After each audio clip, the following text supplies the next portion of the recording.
The day my father was buried, my husband walked out on me. What he didn't know that morning, I'd inherited everything. Every dollar, every company, every property. And for once, I didn't feel like the daughter of a titan. I felt like the woman who just inherited her own voice. And suddenly it wasn't grief filling my chest. It was something much sharper. Let me tell you how the worst day of my life became the best thing that ever happened to me. I was raised in wealth, but not in love.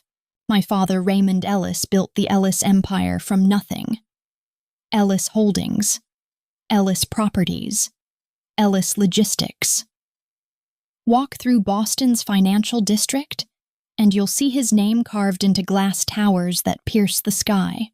He loved three things: discipline, prestige, and the sound of his own voice echoing through boardrooms.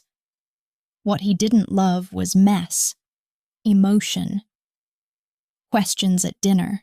I learned early to speak only when spoken to sit straight, to smile at charity galas while feeling hollow inside.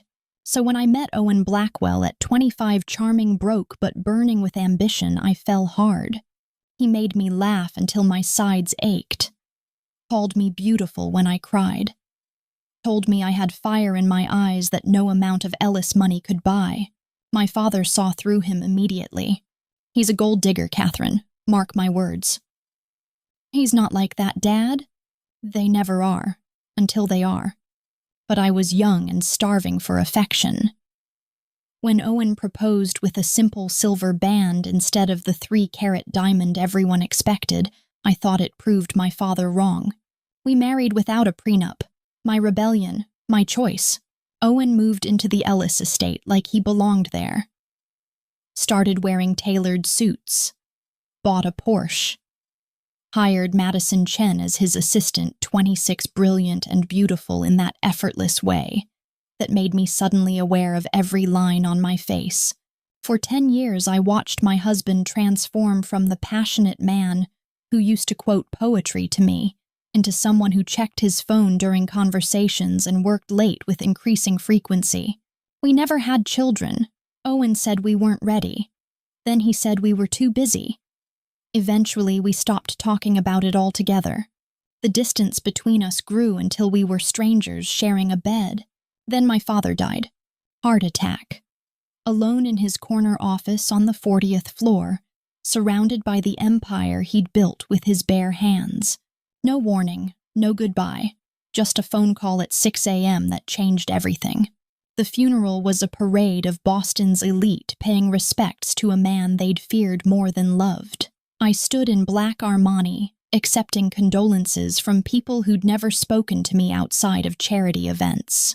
Owen stood beside me, rigid as a statue, but his eyes kept drifting to his phone. To Madison, who lingered near the back in a respectful navy dress. As the service ended, I knelt beside my father's mahogany casket to place a single white rose, his favorite. The weight of loss pressed down on me like water. That's when Owen leaned close. I can't do this anymore, Catherine. I looked up, confused. This life, this pretense, I'm suffocating. What are you saying? I'm leaving. I'll send for my things. He straightened his tie, walked toward Madison. They left together without looking back. I knelt there, frozen. The funeral home buzzed with whispered conversations, but all I could hear was the sound of my world collapsing. Then Mr. Halverson, my father's lawyer for 30 years, appeared beside me. Mrs. Blackwell, there's something urgent we need to discuss. He handed me a thick envelope. Cream paper, red wax seal. My father's initials pressed deep into the wax. He insisted you read this alone, today. I broke the seal with trembling fingers. Catherine, you're reading this, I'm gone, and you're probably crying over my casket like I actually deserved it. Here's what you need to know. I never trusted that husband of yours, so I've been watching, waiting. The private investigator's report is in the safe. Owen's been embezzling from Ellis Properties for 3 years. Small amounts, clever transfers. He thought I wouldn't notice. I noticed everything. Madison isn't just his assistant. Check the hotel receipts in folder 2. The apartment lease in Brooklyn he thinks I don't know about. The joint bank account they opened last month. But here's what he doesn't know and what you're about to find out. You inherit everything. Every share, every property, every dollar. The prenup he thinks doesn't exist, it does. I had it drawn up the day after your wedding, and you signed it during that stack of insurance papers I had you handle. You were so angry at me for interfering you didn't read the fine print. He gets nothing. The Ellis Empire belongs to you now. All of it. Use it wisely. Make me proud. Dad, P.S. The combination to the safe is your mother's birthday. You remember her birthday, don't you? I read the letter 3 times before the words sank in. Then something strange happened. The grief lifted. What replaced it was cold, sharp clarity. I drove home to the estate, my estate, and went straight to my father's study. Behind his portrait hung a safe I'd seen him open countless times but never questioned. My mother's birthday, 08-15-52. The door swung open. Inside, bank statements, hotel receipts, photographs of Owen and Madison at restaurants I'd never been to, legal documents stamped and notarized. Everything my father had written was true. I sat in his leather chair and made a list. The next morning, I called Harrison and Associates, the law firm that had handled Ellis business for decades. I need to execute my inheritance immediately, and I need to file for divorce. Mrs. Blackwell, typically these processes take. My husband abandoned me at my father's funeral to run off with his mistress.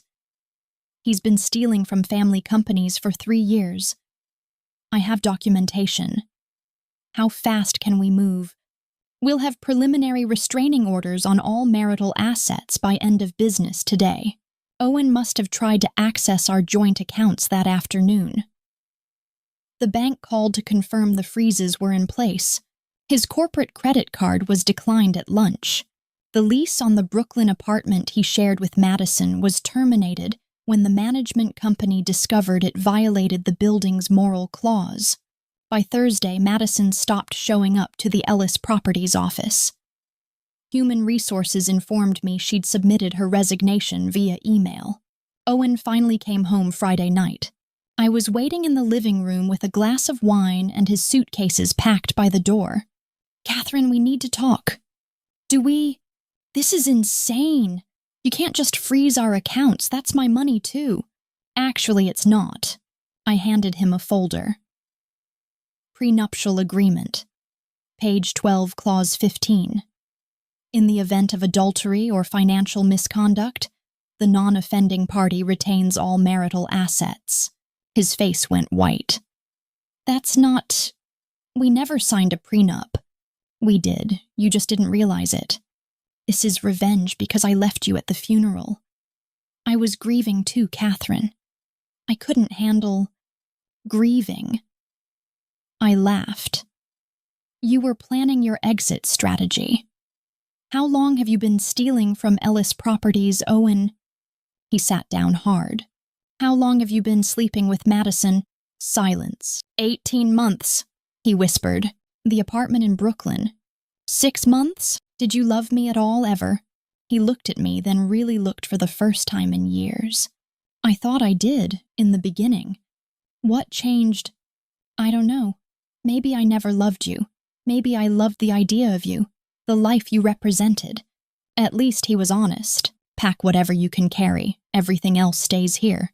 Catherine, please. We can work this out. I'll end things with Madison. We can go to counseling. You walked out on me at my father's funeral. Do you understand what that did to me? I was scared. Your father's death made me realize. It made you realize you wanted to be with her. So be with her, just not on my dime. I stood up and walked to the window. The garden my mother had planted 30 years ago was blooming despite her absence. Despite everything. The divorce papers will be served Monday morning. Don't contest them. And if I do, then I'll release the private investigator's report to the Boston Globe. Your theft from Ellis Properties becomes public record. Madison's career in finance ends before it starts. Your reputation gets buried so deep you'll never dig it out. He left that night. I never saw him again. The divorce was finalized in 6 weeks.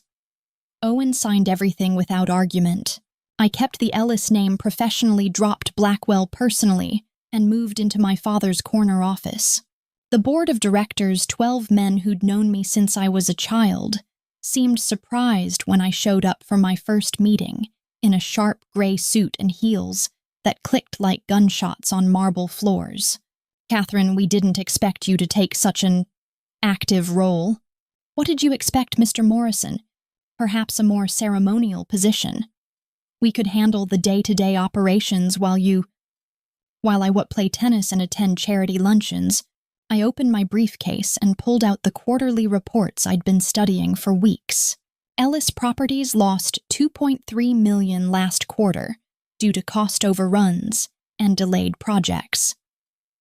Ellis Logistics is hemorrhaging money because we're still using transportation routes from 1995.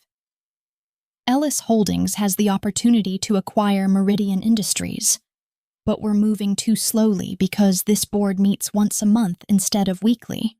Silence. "Gentlemen, I've spent 10 years watching my father build this empire.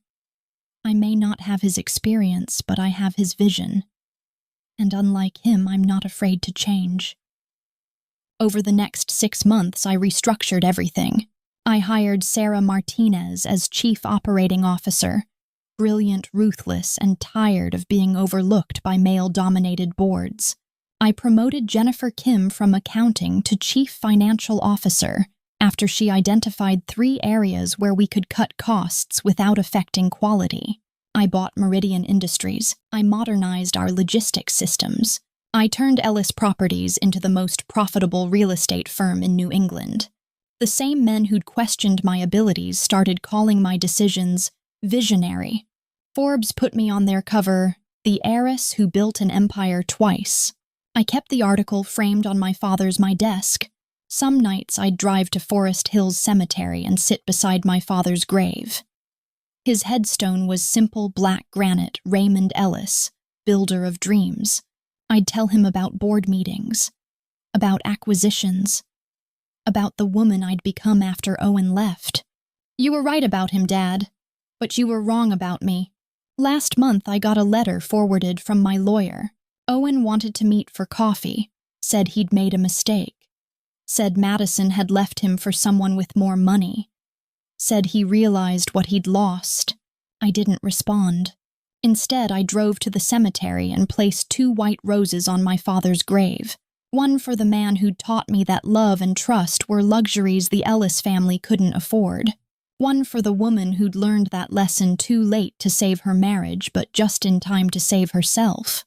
The wind scattered the petals across the granite, but the stems stayed strong, just like me.